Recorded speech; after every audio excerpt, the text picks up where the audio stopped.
자, 오늘은 사도신경의 성자 예수님께 대한 신앙 고백 중에서 마지막 항목에 있는 그곳으로부터 산 자들과 죽은 자들을 심판하러 오실 것입니다를 주제로 말씀을 전하겠습니다. 사도신경은 성부와 성자와 성령에 대한 교리를 다 포함하고 있지만은 그 중에서도 성자 예수님께 대한 내용에 가장 많은 분량을 할애하고 있습니다. 영원한 하나님이시고 우리의 주님이신 그 예수님께서 인성을 취하시고 사람으로 이 세상에 오신 것부터 시작해서 그분이 십자가에서 돌아가시고 부활 승천하시고 하나님 보좌 우편에 앉으신 것이 모두 사도신경에 들어 있습니다. 그리고 예수님께 대한 신앙 고백은 그분의 재림으로 마무리가 됩니다. 여러분, 우리가 재림에 대해서 살펴볼 때에 가장 먼저 생각해 보아야 될 것은 우리 자신이 이 예수님의 재림을 정말로 믿고 있는가 하는 문제입니다. 예수님께서 승천하신 지가 벌써 2000년이 다 되어가고 그래서 이 긴 세월이 지났기 때문에 교회들조차도 예수님의 재림에 대해서 자주 말하고 생각하는 것을 소홀히 하는 그런 시대가 되고 말았습니다. 또한 잘못된 신학 때문에 생겨났던 그런 시한부 종말론 이런 이단들이 여러 번 나타나는 바람에 재림에 대한 신앙은 더욱더 많은 사람들의 조롱거리로 놀림거리로 전락해버렸습니다. 많은 사람들이 도대체 너희가 믿는 예수는 언제 다시 온다는 것이냐 하면서 교회를 비웃습니다. 그러나 우리는 그런 것에 신경 쓰지 말고 성경의 계시에만 더욱더 의지해서 재림의 신앙을 항상 더욱더 굳세게 해야 할 것입니다. 이 세상 사람들이 재림의 신앙을 조롱할 것은 이미 성경에도 다 예언되어 있던 바입니다. 베드로후서 3장 4절에 이렇게 나와 있습니다. 너희는 먼저 이것을 알아야 한다. 마지막 때에 조롱하는 자들이 와서 자신들의 정욕대로 행하고 조롱하며 말하기를 그가 재림하신다는 약속이 어디 있느냐? 조상들이 잠든 이후로 만물이 처음 창조될 때와 같이 이렇게 그대로 있다 할 것이다. 이처럼 사람들이 재림의 신앙을 조롱하고 그것을 믿지 않게 되는 것은 분명히 말세의 징조입니다. 마지막 때를 하지 않았습니까? 자, 그러나 성경 말씀은 예수님의 재림에 대해서 우리가 정말로 의심할 수가 없도록 정말 많이 반복해서 말해준다는 사실을 우리는 알고 있어야 합니다.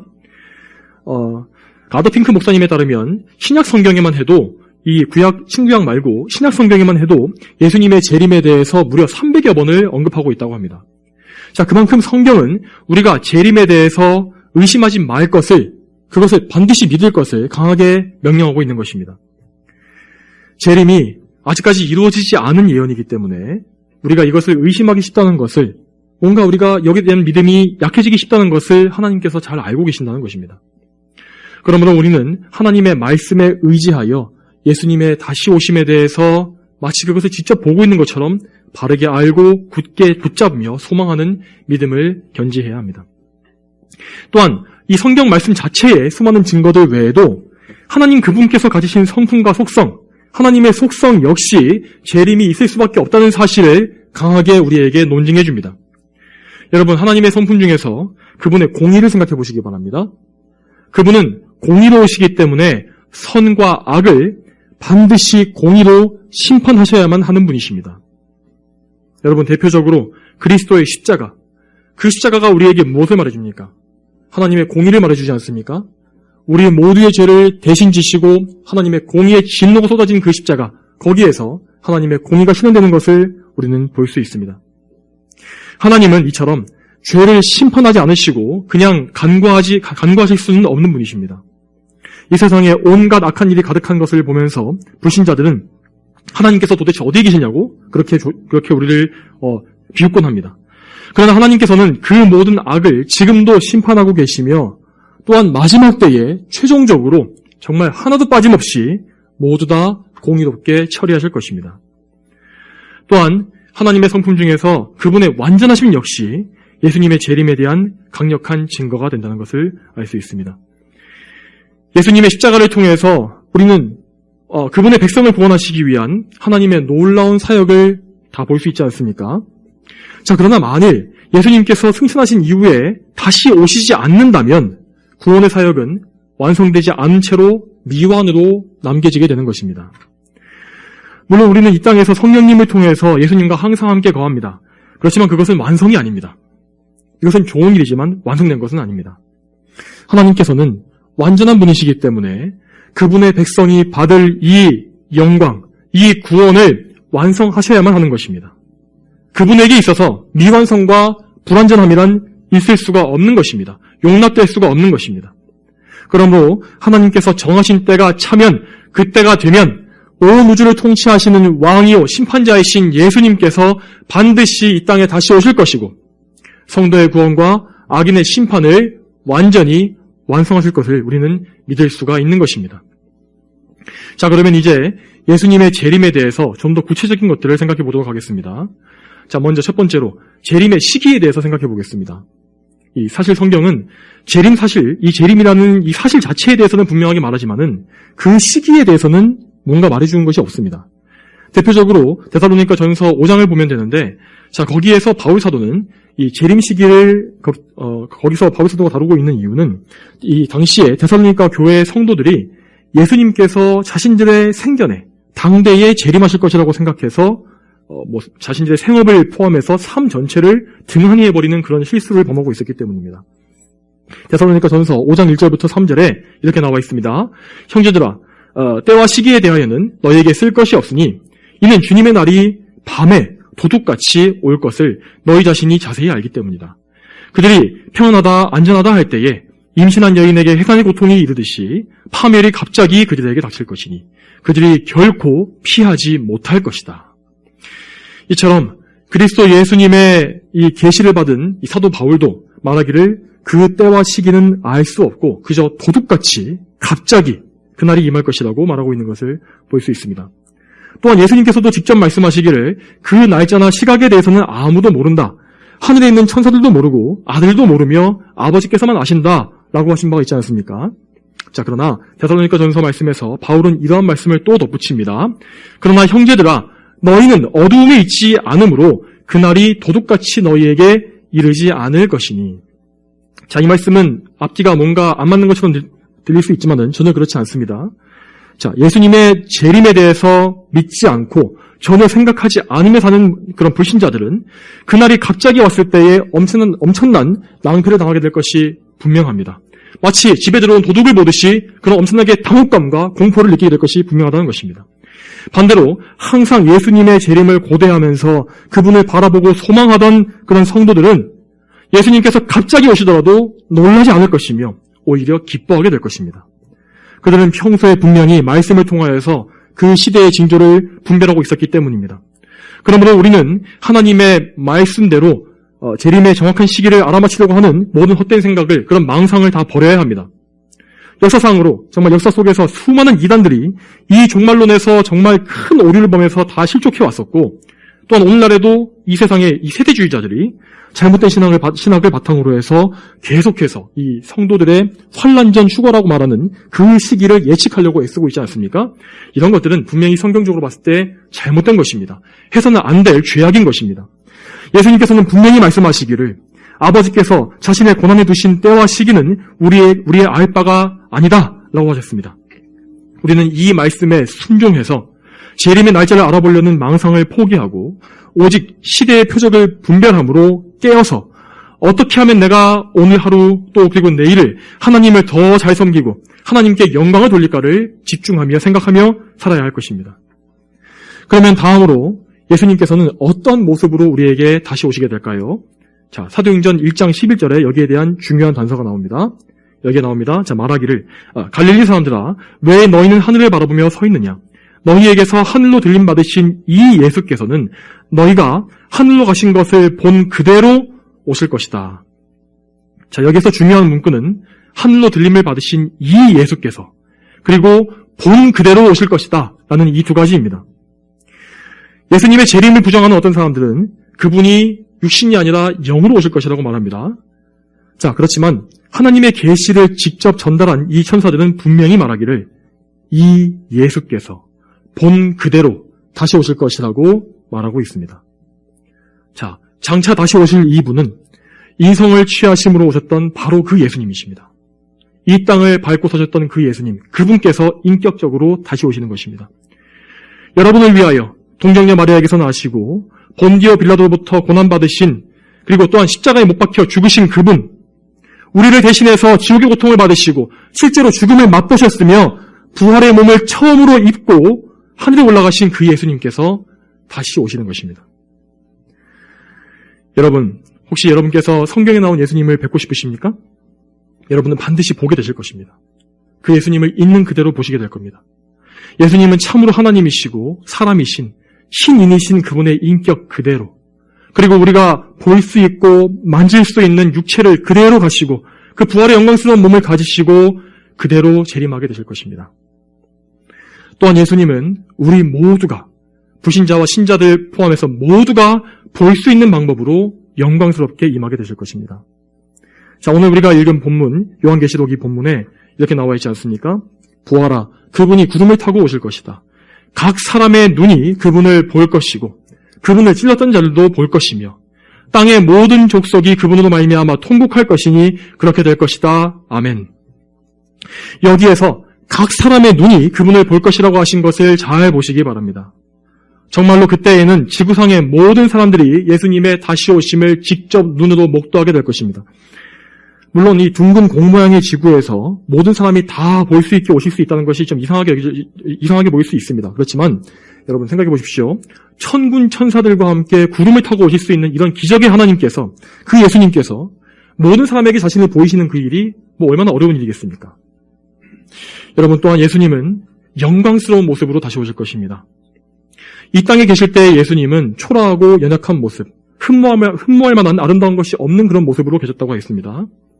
그렇지만 부활하고 승천하신 이후에 그분의 모습은 대단히 영광스럽고 참으로 경외심이 드는 그러한 놀라운 모습으로 변형되셨습니다. 요한계시록 19장에는 그분의 모습이 잘 묘사되어 있는데 거기에 따르면 예수님은 백마를 타셨고 불꽃 같은 눈을 가지셨으며 많은 면류관을 쓰셨고 입에서 예리한 검이 나와서 세상 나라들을 치고 철장으로 다스리실 것이라고 되어 있습니다. 여러분, 우리는 이제까지 사도신경에서 예수님의 낮아지심과 높아지심 모두를 다 살펴보았는데, 여러분, 재림의 때, 이때가 예수님의 높아지심의 절정이라는 사실을 우리가 생각해 본다면은 그분이 그날에 나타내실 영광은 우리가 눈으로 보기 전까지는 감히 상상하거나 생각할 수 없을 정도로 놀라울 것이 정말로 분명한 것입니다. 여러분, 그러면 예수님께서 어떤 모습으로 오실지에 대해서 살펴보았으니까 이제 예수님께서 재림 때에 행하실 일, 그분께서 무엇을 하실지에 대해서 살펴보겠습니다. 자, 여기에 대해서 사도신경은 산자들과 죽은 자들을 심판하러 오실 것이라고 간략하게 언급하고 있습니다. 이 신앙 고백은 두 가지 뜻으로 해석될 수 있는데, 자, 이는 먼저 영적으로 산 자들과 영적으로 죽은 자들이라는 뜻도 될 수 있고, 또한 재림 시에 아직까지 육체적으로 살아있는 사람들, 그러니까 그 당시에 살아있는 사람들과 이미 육체적인 죽음을 당한 자들, 이렇게 두 가지 해석이라고 볼 수 있는 것입니다. 이 두 가지 해석은 모두가 성경의 지지를 받을 수 있는 올바른 해석이라 볼 수 있습니다. 여러분, 이 신앙 고백 그대로 예수님은 다시 오심으로 최후의 심판을 하실 것입니다. 요한계시록 20장 11절과 12절에 이렇게 나와 있습니다. 또 내가 희고 큰 보좌와 그 위에 앉으신 분을 보았는데 땅과 하늘이 그분의 얼굴 앞에서 사라지고 그 자리마저 찾아볼 수 없었다. 또 내가 보니 죽은 자들이 큰 자나 작은 자나 그 보좌 앞에 서 있는데 책들이 펴져 있고 또 다른 책이 펴져 있으니 곧 생명책이다. 죽은 자들이 자기들의 행위에 따라 책들에 기록된 대로 심판을 받았다. 자, 이 말씀에서는 오직 죽은 자들만 언급되어 있지만은 성경의 다른 부분에서는 분명히 산 자들과 죽은 자들을 모두 심판하실 것이라는 말씀이 많이 나와 있습니다. 그러므로 산 자들과 죽은 자들은 모두가 예수님 앞에 서서 직접 개개인적인 심판을 다 받게 될 것입니다. 그 심판대에서는 각 사람이 생전에 행한 모든 일들이 선악간에 다 드러나게 될 것입니다. 그 자리에서 예수님을 믿지 않았던 모든 죄인들은 그들의 죄를 해결하실 대속주께서 계시지 않기 때문에 그들의 죄악 그대로 심판받아서 영원한 멸망에 들어가게 될 것입니다.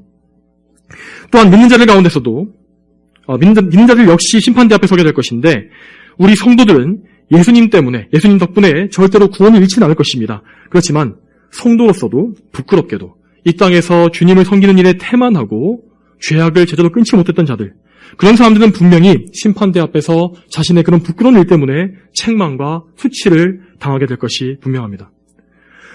그러므로 우리는 이런 말씀을 생각하며 항상 깨어서 기도하고 하나님의 계명, 그분의 계시를 따라서 선한 양심을 가지고 살기를 힘써야 할 것입니다. 마지막 날에 심판자이신 예수님께 칭찬과 상급을 얻는 것보다 더 좋은 것이라는 것은 우리에게는 있을 수가 없습니다. 또한 여러분, 예수님께서는 그분의 몸인 교회에 속한 모든 자들을 불러 모아서 하늘로 들어 올리실 것입니다. 데살로니가전서 3장 13절에 이렇게 나와 있습니다. 거기에는 예수님께서 그분의 모든 성도들과 함께 다시 오실 것이라고 그럴 때 있습니다. 자, 여기에서 그분의 모든 성도들이라는 그 사람들은 이 세상에서 자기 갈 길을 다 가고 낙원에 먼저 들어간 성도들의 영혼을 말하는 것입니다. 예수님께서는 그들을 데려오신 이후에 지구상 어딘가에 묻혀있는 그들의 몸을 영광스러운 부활의 몸으로 다시 살려주실 것입니다. 그들의 몸이 비록 다 썩어서 흙이 되었다 할지라도, 혹은 그들의 몸이 부서져서 어디에 있는지 알지 못한다 할지라도 예수님께서는 아무 문제가 되지 않습니다. 성도들은 모두가 영광스럽게 부활할 것이고 다시 몸과 영혼이 합쳐져서 하늘로 들려 올라가게 될 것입니다. 또한 여러분, 그들과 마찬가지로 이 재림 때에 이 세상에 살아남아 있던 모든 성도들은 죽음을 보지 않고 순식간에 영광스럽게 변화되어서 부활한 모든 성도와 함께 천국에 올라가게 될 것입니다. 그날의 성도들은 예수님을 그분의 계신 그대로 볼 것이며 또한 그분과 같이 영화롭게 변화되는 놀라운 경험을 하게 될 것입니다. 그리고 이 영광스럽고 충만한 상태, 이 완전함은 결코 끝나지 않고 영원히 지속될 것입니다. 이처럼 예수님께서는 재림 때에 그분의 모든 백성, 여러분을 모두 모아서 아버지의 나라에 다 들이실 것이며 그것이 그분께서 다시 오셔서 하실 일 중에서 가장 중요하고도 중대한 일이 될 것입니다. 또한 여러분, 분명히 아십시오. 예수님께서는 예수님을 믿지 않는 버림받은 자들까지도 역시 부활시키실 것입니다. 성경은 여러 차례 악인들의 부활을 말합니다. 그리고 그들이 심판의 부활로 나올 것이라고 분명히 말하고 있습니다. 예수님의 재림 때에 악인들의 영혼이 갇혀 있었던 지옥, 음부는 잠시 그들을 내어줄 것인데 이것은 그들에게 자유를 주는 것이 아니라 그들의 몸과 영혼이 합쳐져서 함께 심판을 받아 영원한 멸망에 처하도록 하기 위함입니다. 또한 재림 때에 살아있는 악인들은 모두 오늘 본문 말씀과 같이 예수님 때문에 그분으로 인해 통곡할 것입니다. 그날에는 이 땅에서 가장 강한 왕들과 권력자들과 부유한 자들이라 할지라도 깊은 산이나 동굴로 피신하게 될 것이고 차라리 거기에서 그 산들과 바위들이 자신을 덮어서 죽여주기를 소망하게 될 것이라고 성경 말씀에 분명히 기록되어 있습니다. 그만큼 재림 때에 예수님은 악인들에게는 정말로 무서운 모습으로 임하게 되실 것입니다. 모든 악인들이 예수님의 심판대 앞으로 다 불려갈 것이며 거기에서 자신의 모든 악행을 다 말하게 될 것인데 그들은 두려우신 심판자 앞에서 단 한마디도 정말 조금도 변명할 수가 없을 것입니다. 예수님께서는 모든 악을 다 보응하실 것이고 모든 숨겨진 것들조차도 다 드러내어 처리하실 것입니다. 또한 그날에는 예수님을 핍박하고 또한 그분의 몸인 교회를 핍박한 악인들에게 정말 두려운 진노가 임하게 될 것입니다. 그분께서 우리 성도들의 모든 억울함을 다 풀어주실 것이며 공의로운 복수를 행해주실 것입니다. 그러므로 우리는 이 땅에서 우리가 해결할 수 없는 억울한 일을 당할 때조차도 선악간에 모든 것을 예수님의 판결에 맡기는 그 믿음을 가질 수가 있어야 할 것입니다. 또한 예수님께서는 이 땅에 다시 오실 때에 이 첫 번째 세상, 눈에 보이는 세상의 모든 것들을 다 불태워 없애실 것이며 또한 우리의 원수인 사단과 사망을 불못에 던져 멸하실 것이라고 말씀하십니다. 베드로후서 3장 10절에 그때 하늘이 큰 소리를 내며 사라지고 원소들은 불에 타서 풀어지고 땅과 그 안에 있는 모든 일들이 드러날 것이다 라고 하셨습니다. 예수 그리스도께서는 성부와 성령 하나님과 함께 이 세상을 창조하신 창조주이십니다. 그분이 이 세상을 시작하셨기 때문에 마찬가지로 그분이 이 세상을 마치실 것입니다. 그러므로 여러분, 이 세상에서 무슨 환경 파괴로 인해서 기후 재앙이 와서 인류가 망할 것이라는 식의 그런 잘못된 주장에 귀를 기울이지 마시길 바랍니다. 물론 우리가 하나님께서 주신 이 창조된 이 세상을 잘 보호하고 사용해야 하는 것은 맞지만 하나님께서는 분명히 우리 사람들이 이 땅에서 생육하고 번성하며 땅을 정복하라고 명하셨습니다. 요즘 소위 환경주의자라고 부르는 이런 무신론자들, 이런 사람들은 이 지구가 살기 위해서는 인간들이 모두 죽어야 한다는 그런 끔찍한 소리를 서슴없이 내뱉고 있는 것을 볼 수 있습니다. 그러나 여러분, 하나님의 형상을 따라 창조된 인간은 창조의 절정이었고 완성이었음을 우리는 알아야 합니다. 인격적 피조물로서 그분과 하나님과 교제하기 위해 지어진 인간이 없이는 이 세계를 논한다는 것이 정말 아무 의미가 없는 것이고, 무엇보다 이런 생각은 하나님을 대적하는 마귀적인 사상에서 나온 것이라는 사실을 여러분 반드시 아셔야 합니다. 또한 예수 그리스도께서는 이 세상을 없애실 뿐만 아니라 성도들의 원수, 그 철천지 원수인 마귀와 사망을 지옥에 던져 멸하실 것이라고 말씀하셨습니다. 요한계시록 20장에 성도들을 미혹했던 마귀가 불과 유황의 못에 던져져서 거기서 짐승과 거짓 선지자와 함께 밤낮 고통을 받게 될 것이라고 말씀하셨고, 또한 사망과 음부도 불못에 던져질 것이라고 하셨는데, 이것이 바로 둘째 사망이라고 하셨습니다. 이 둘째 사망은 영원한 멸망이고 또한 하나님의 공의의 완성입니다. 이렇게 죄로 오염된 이 세상이 사라지고 모든 우리의 원수가 멸망당하고 나면 하나님께서는 그분의 백성들을 위해 허락하신 새 하늘과 새 땅을 이 땅에 임하게 하실 것입니다. 요한계시록 21장 1절과 2절에 이렇게 나와 있습니다. 또 내가 새 하늘과 새 땅을 보니 처음 하늘과 처음 땅이 없어지고 바다도 더 이상 존재하지 않았다. 또 내가 거룩한 성 새 예루살렘이 하나님께로부터 하늘에서 내려오는 것을 보니 신부가 남편을 위하여 단장한 것 같았다 라고 말씀하시는 것을 또 우리가 볼 수 있습니다. 하나님께서 우리에게 유업으로 주신 이 새 나라는, 새 하늘과 새 땅은 이 옛 세상과는 같지 않을 것입니다. 그곳은 완전하며 거룩하고 또한 영원히 밤이 오지 않고 어둠이 없고 하나님께서 그곳에서 빛이 되시기 때문에 해나 달이 필요 없는 그런 영광스러운 곳입니다. 예수님께서는 그분의 백성들을 이 영광스러운 나라로 친히 데려가시기 위해서 이 땅에 다시 오시는 것입니다. 성도 여러분, 우리는 예수님께서 재림 때에 행하실 영광스러운 사역들에 대해서 지금까지 이 성경의 예언들을 살펴보았습니다. 지금 저는 그저 간략하게 다뤘을 뿐이지만은 재림의 교리는 앞서 말씀드린 것처럼 무려 300번이나 신약에서 언급되고 있기 때문에 우리가 하려고만 한다면은 이 놀라운 진리에 대해서 더 많이, 더 풍성한 것을 아는 것이 충분히 가능할 것입니다. 여러분, 그러면 우리가 이 예수님의 재림에 대해서 정확하게 알고 믿음으로써 얻는 유익은 무엇이 있을까요? 자, 이 유익의 첫 번째는 우리가 받는 위로입니다. 우리가 이 세상에서 사는 동안에 정말 많은 것들이 있지 않습니까? 그 가운데의 모든 위로가 다 예수님의 재림 교리에 있다는 것을 우리는 알 수 있습니다. 우리 성도들에게도 너무나 오랫동안 우리를 괴롭히는 문제들이 많이 있지 않습니까? 몸이 약하거나 질병에 시달리고 혹은 가난할 수도 있고 생업이 너무 힘들거나 사기를 당하거나 많은 빚을 떠안거나 혹은 나를 너무나 집요하게 힘들게 하는 어떤 사람이 있을 수도 있습니다. 또한 예전에 저질렀던 죄들과 실수와 또 상처받은 일들이 자꾸만 떠올라서 괴로운 마음이 들 때도 있습니다. 또한 우리는 늘 죄와 싸우고 성화되어가는 동안에 많은 연단과 고난을 받게 됩니다. 물론 이러한 모든 문제들은 성도로서 믿음으로 이겨내면은 결국엔 다 영광스럽고 좋은 열매를 맺게 됩니다. 그렇지만 그래도 우리는 생각하기를 언제쯤 이 고단한 짐을 다 벗어버릴까?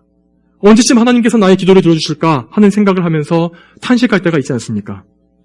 그러나 예수님께서는 다시 오심으로써 우리 삶의 이 모든 고단한 문제들을 다 끝내주시고 다시는 우리에게 괴로움과 수고가 없도록 만드실 것입니다. 요한계시록 21장 4절에 하나님께서는 천국에서 우리가 얻게 될 위로에 대해서 이렇게 말씀하십니다. 하나님께서 그들의 눈에서 모든 눈물을 닦아주실 것이며 다시는 죽음이 없고 슬픔이나 우는 것이나 아픈 것이 더 이상 있지 않을 것이니 이는 처음 것들이 지나갔기 때문이다 라고 하였다. 또한 우리는 재림의 교리를 알므로써 죄악이 심판받을 것을 생각하고 마음의 평안을 또 얻을 수 있습니다. 여러분, 참된 성도들은 이 세상에 관영한 가득 차 있는 이 죄악 때문에 늘 고통을 당하며 살게 됩니다. 그 마음속에 성령께서 내주하시는 자들은, 그런 의인들은 악인들이 교만하게 하나님을 대적하고 모욕할 때에 얼마나 큰 괴로움과 분노를 가지게 됩니까?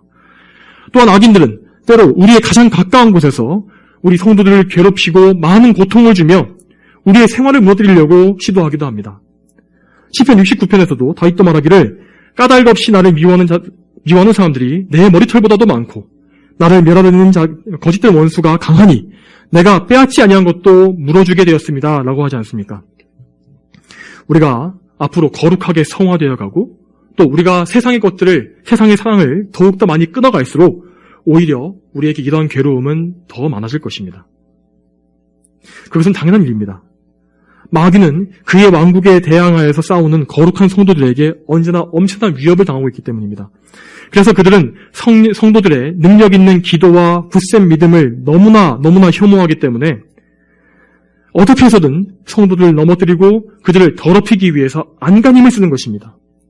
그렇게 그가 안간힘을 쓰고 노력하는 과정 속에서 악인들이 마귀의 도구가 되어서 우리를 괴롭히고 또한 이 세상의 악한 법과 제도와 문화, 사상 등이 우리를 압박해 들어오게 되는 것입니다.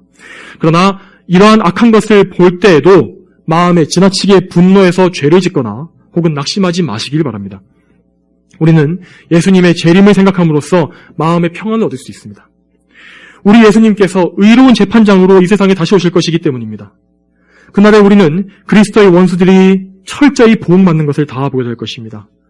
여러분, 이 세상에 속해서 교회를 미워하고 핍박한 자들은 모두 다 그리스도의 몸을, 그분의 옆구리를 찔렀던 적들과 같습니다. 그리스도를 찌르고 상하게 했던 모든 원수들에게 예수님께서는 공의롭게 복수하실 것입니다. 그러므로 우리는 이 세상에 사는 동안에 원수 갚는 것이 하나님께 있는 것임을 생각하면서 사적으로 보복하려는 마음을 품지 말아야 합니다.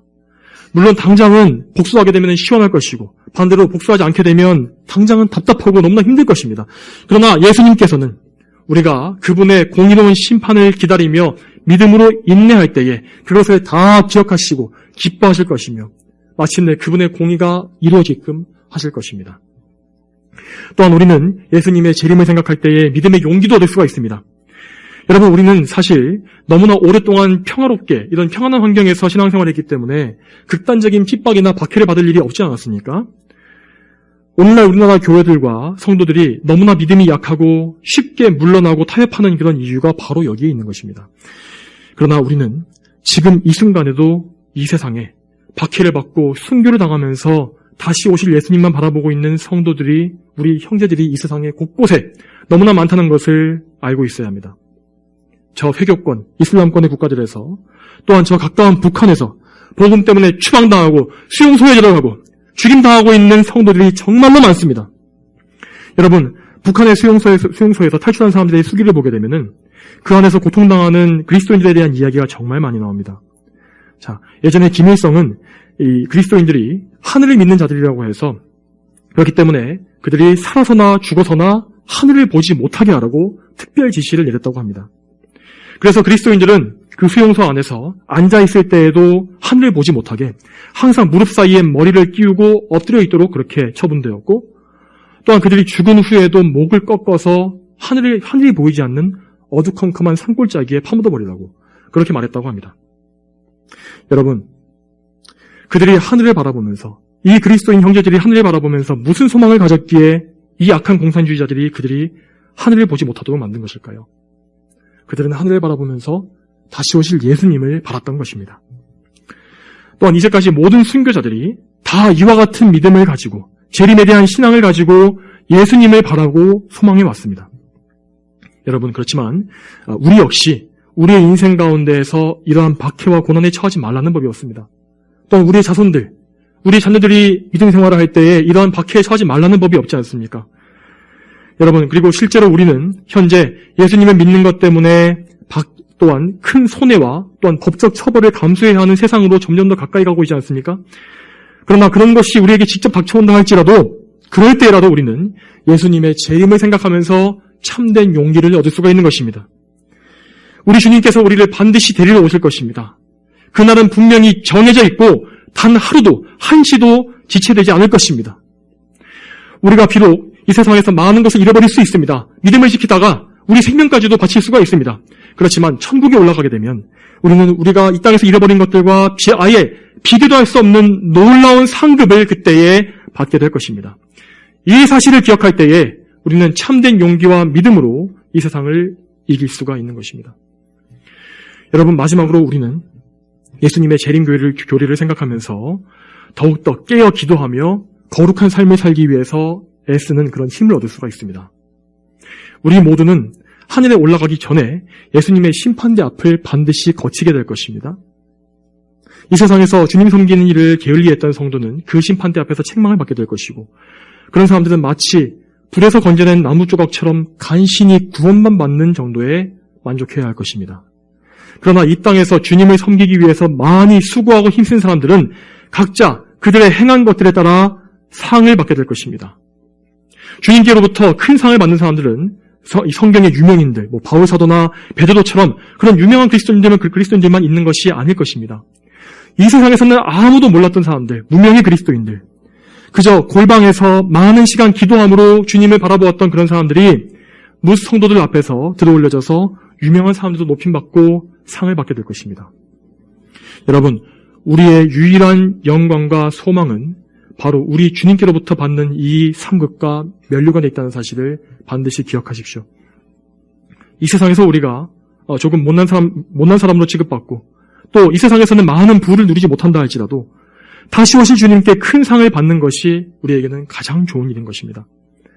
그러므로 여러분이 어떤 상황에 있든지 간에 지금 이 순간 좀 더 주님을 기쁘시게 하기 위해서 더욱더 힘쓰시길 바랍니다. 하나님의 말씀을 더 많이 알므로써 하나님을 기쁘시게 하는 일이 무엇인지를 정확히 아시고 그것을 행하시길 바랍니다. 여러분의 삶 가운데 예배하는 일을 항상 힘쓰시고 또한 많은 기도를 통해서 늘 하나님을 바라보며 그분을 섬기시기 바랍니다. 기도를 통해서 하나님의 교회와 하나님의 일들을 도우시길 바랍니다. 또한 여러분, 이 교회를 위해서 항상 수고하며 헌신하시고 또한 교회가 그리스도의 몸이 당하는 고통을 외면하지 마십시오. 우리는 단지 우리 자신의 이 개인의 신앙생활만, 우리 영적인 것만 할 것이 아니라 교회 전체의 유익을 생각해야 할 것입니다. 이것이 바로 예수님께서 기뻐하시는 일입니다. 사랑하는 성도 여러분, 오늘도 예수 그리스도를 바라보는 신앙을 더욱더 굳세게 하시길 바랍니다. 우리 주님께서는 반드시 우리에게 다시 오실 것입니다. 이 세상을 사랑하지 마시고 저 천국에 소망을 두십시오. 바로 그것이 참된 유익이고 지혜로운 일이며 영원한 생명이 있는 일입니다. 다 함께 기도하겠습니다. 거룩하신 아버지 하나님, 오늘도 이 성경의 말씀을 통하여서 또한 사도신경의 신앙 고백을 통하여서 우리에게 다시 오실 예수님께 대한 신앙을 다시 한번 붙잡게 해주시니 감사드립니다. 하나님, 저희가 이 예언과 성경의 말씀이 아직까지 이루어지지 않았기 때문에 예수님의 재림을 잊어버리고 살 때가 너무나 많습니다. 또한 마치 예수님께서 다시 오시지 않을 것처럼 세상을 사랑할 때가 또한 있습니다. 하나님, 이런 저희의 연약함을 불쌍히 여겨주시고 정말 그리스도의 놀라운 은혜, 예수님의 그 보혈과 그 의로서 저희를 항상 다루어 주시옵소서. 저희를 불쌍히 여기시고 또한 저희가 이 세상에서 정말 죄와 싸울 수 있는 능력을 성령 하나님을 통해서 허락하시며 우리가 이 선한 싸움을 다 싸우고 또한 정말 영광스러운 하늘나라에 올라가서 예수님께 놀라운 면류관, 그 영광의 면류관을 받을 수 있도록 도와주시기를 원합니다. 감사드리오며 예수님의 이름으로 기도 올렸습니다. 아멘.